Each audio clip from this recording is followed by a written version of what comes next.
في هذه الجزيرة العربية التي أصبحت مسرحاً للأحداث التاريخية التي غيرت الحياة على وجه الأرض من مشرقها إلى مغربها.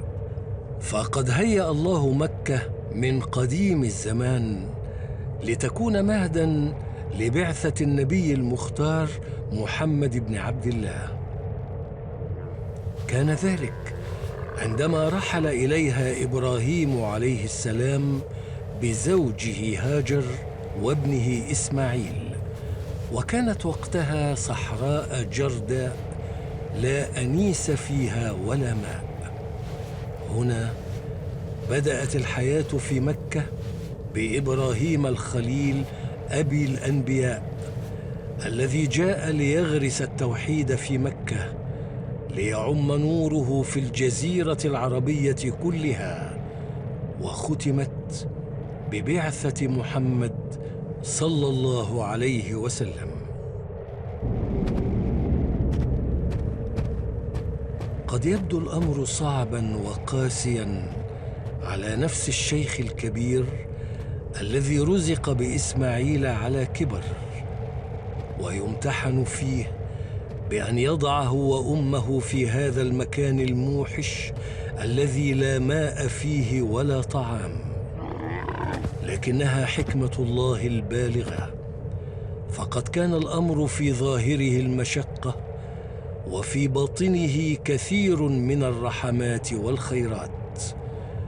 ومضى إبراهيم راجعاً من غير أن يشغل نفسه ببناء بيت يأويان إليه، فقد أمر الله إبراهيم بإسكانهما في ذلك الوادي، فأسكنهما كما أمر الله، وترك أمرهما لله تعالى.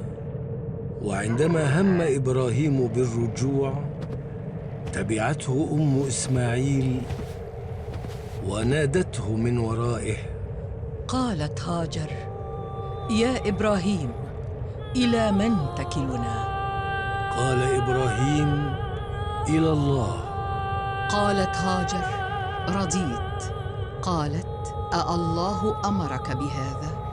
قال إبراهيم: نعم. قالت هاجر: إذن لن يضيعنا. امتثلت هاجر للقضاء المحتوم وتحلت بالصبر الجميل، ولم تلبث أن جف ضرعها وأصبحت لا تجد لبناً ترضع به وليدها. ربنا إني أسكنت من ذريتي بواد غير ذي زرع عند بيتك المحرم ربنا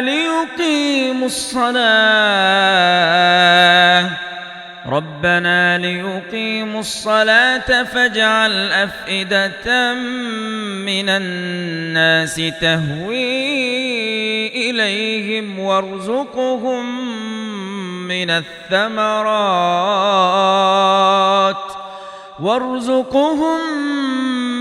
الثمرات لعلهم يشكرون.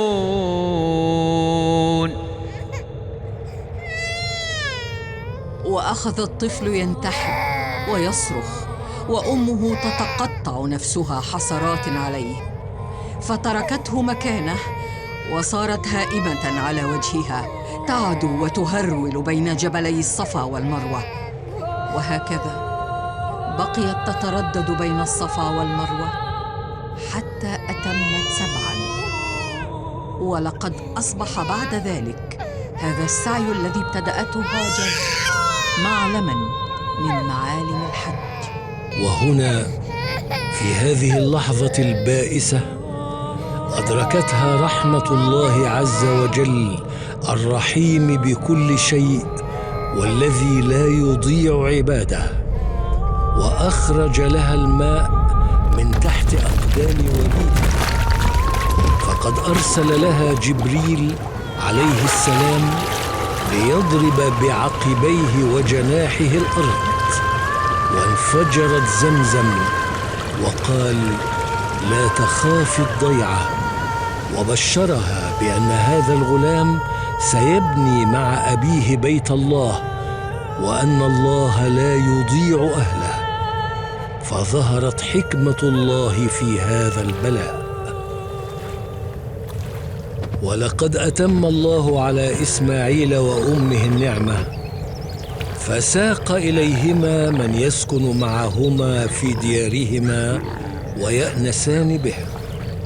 فقد مر قريبا منهما رفقة من قبيلة جرهم، رأوا الطير تحوم في الفضاء، وهم يعلمون أن هذا الوادي لا ماء فيه، فذهبوا واستأذنوا أم إسماعيل للإقامة بجوارها، فأذنت لهم.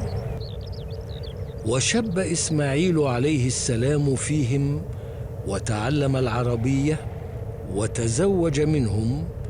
ثم جاء أمر الله إلى إبراهيم وإسماعيل ببناء الكعبة. أبو الأنبياء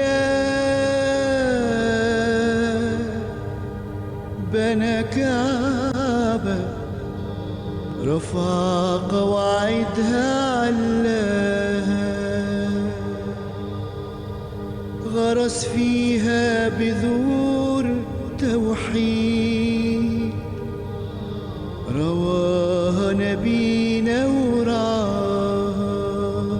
ودعا إبراهيم دعوته المباركة لبعثة النبي محمد صلى الله عليه وسلم. ربنا وابعث فيهم رسولا منهم يتلو عليهم آياتك ويعلمهم الكتاب والحكمة ويزكيهم إنك أنت العزيز الحكيم.